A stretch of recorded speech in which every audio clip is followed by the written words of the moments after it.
அமெரிக்காவில் ஆர்கானிக் முறையில் விளைந்த கேரட் சாப்பிட்டதால் ஏற்பட்ட பாக்டீரியா தொற்றால் ஒருவர் உயிரிழந்திருப்பதுடன் பலர் மருத்துவமனைகளில் சிகிச்சை பெற்று வருவது அதிர்ச்சியை ஏற்படுத்தியுள்ளது. பின்னணி பற்றிய தகவல்களை வழங்குவதுடன் துறைசார் நிபுணருடன் நான் நடத்திய கலந்துரையாடல் இது.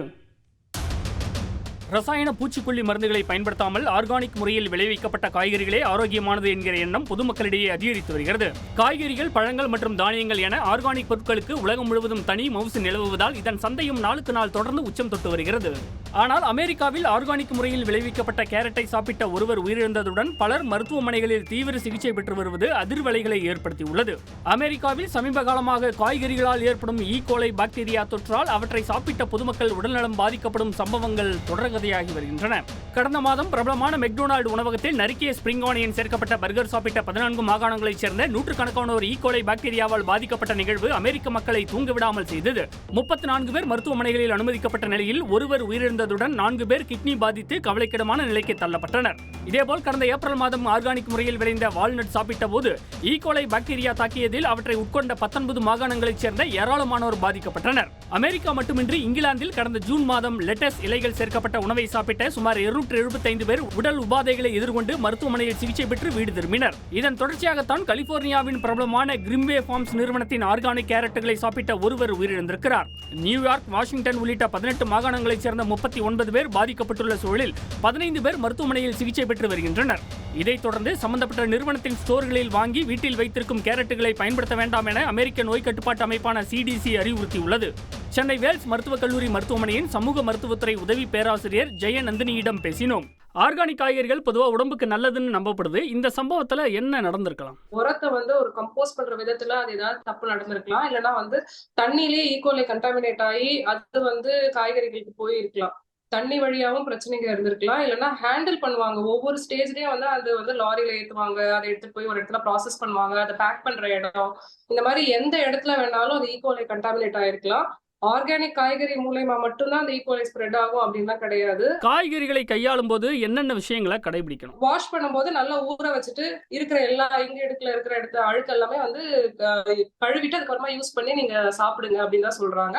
முக்கியமா காய்கறி கட் பண்ணி ராவா சாப்பிடுறத விட குக் பண்ணி சாப்பிடுறது கண்டாமினேஷனை தவிர்க்கிறதுக்கு நல்ல விஷயமா அமையும்.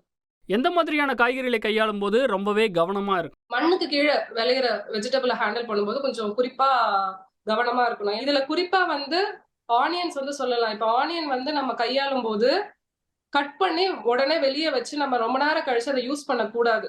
அது ஒரு ஆனியன்ன்றது ரொம்ப நீர் சத்து நிறைய இருக்க பொருள். நீர் எதை ஈர்க்கும்னா உயிரினத்தை ஈர்க்கும். அது பாக்டீரியா அண்ட் ஃபங்கல் குரோத்துக்கு ரொம்ப பொட்டன்ஷியலான ஒரு மீடியமா அமையும். மறுநாள் பயன்படுத்துவதற்கான காய்கறிகளை கட் பண்ணி ஃப்ரிட்ஜில் வைக்க கூடாதா? நீங்க கட் பண்ணி நீங்க யூஸ் பண்ணணும் அப்படின்னு நினைச்சீங்கன்னா ரெஃப்ரிஜரேட்டர்ல ரெஃப்ரிஜரேஷன் பண்றதுக்குன்னு ஒரு சில விதிமுறை இருக்கு. ஒண்ணு, அந்த காய்கறியை 4 டிகிரிக்கு கீழே நீங்க ரெஃப்ரிஜரேட் பண்ணணும். ஏன்னா முக்காவாசியான பாக்டீரியல் அண்ட் ஃபங்கல் குரோத் எல்லாமே 4 டிகிரிக்கு மேலதான் அது நடக்குமே தவிர்த்து 4 டிகிரி கீழே நடக்காது. ஸோ நீங்க ரெஃப்ரிஜரேட் பண்ணும்போது உங்க ஃப்ரிட்ஜ்ல ஆப்ஷன் இருக்கும் இல்லையா, 4 டிகிரி செல்சியஸ் அண்ட் பிலோனா, அந்த மாதிரி ஆப்ஷனை நீங்க பிளேஸ் பண்ணிட்டு அதுக்கப்புறமா நீங்க ரெஃப்ரிஜரேட் பண்ணீங்கன்னா அதுல பாக்டீரியல் குரோத் இருக்கிறதுக்கு வாய்ப்பு கம்மி. ஒருத்தருக்கு ஈகோலை பாதிப்பு ஏற்பட்டா என்ன மாதிரியான சிம்டம்ஸ் இருக்கும்? சாதாரணமான வகையை சேர்ந்த ஈகோலையா இருந்தா வாந்தி, மயக்கம், அதே மாதிரி ரொம்ப ஃபெட்டிகா, ரொம்ப சோர்வா இருக்கிறது, ஃபீவர், லைட்டா லோ கிரேட் ஃபீவரா இருக்கிறது, வயிறு ரொம்ப இழுத்து பிடிச்சு வலிக்கிறது, டயரியா ஆகுறது, இந்த மாதிரியான சிம்டம்ஸோட ஈகோலை பிரசன்ட் ஆகும் நமக்கு வரும்போது. இல்ல யூரின் ட்ராக்ல இன்ஃபெக்ஷன் இருக்கு ஈகோலை வழியா அப்படின்னா அவங்களுக்கு யூரின் போகும்போது எரிச்சல், வயிறு வலி, அடிவயிறு வலி, இல்லைன்னா டீஹைட்ரேஷன் சிம்டம்ஸும் இருக்க வாய்ப்பு இருக்கு.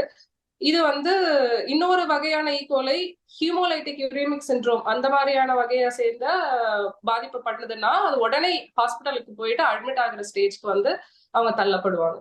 குழந்தைகள், முதியவர்கள் மற்றும் நோய் எதிர்ப்பு சக்தி குறைவானவர்களுக்கு ஈகோலை பாக்டீரியா சில சமயங்களில் ஆபத்தான விளைவுகளை ஏற்படுத்தலாம் எனவும் மருத்துவர்கள் எச்சரிக்கை விடுக்கின்றனர். செய்திகளை உடனுக்குடன் தெரிந்து கொள்ள உடனே சப்ஸ்கிரைப் பண்ணுங்க.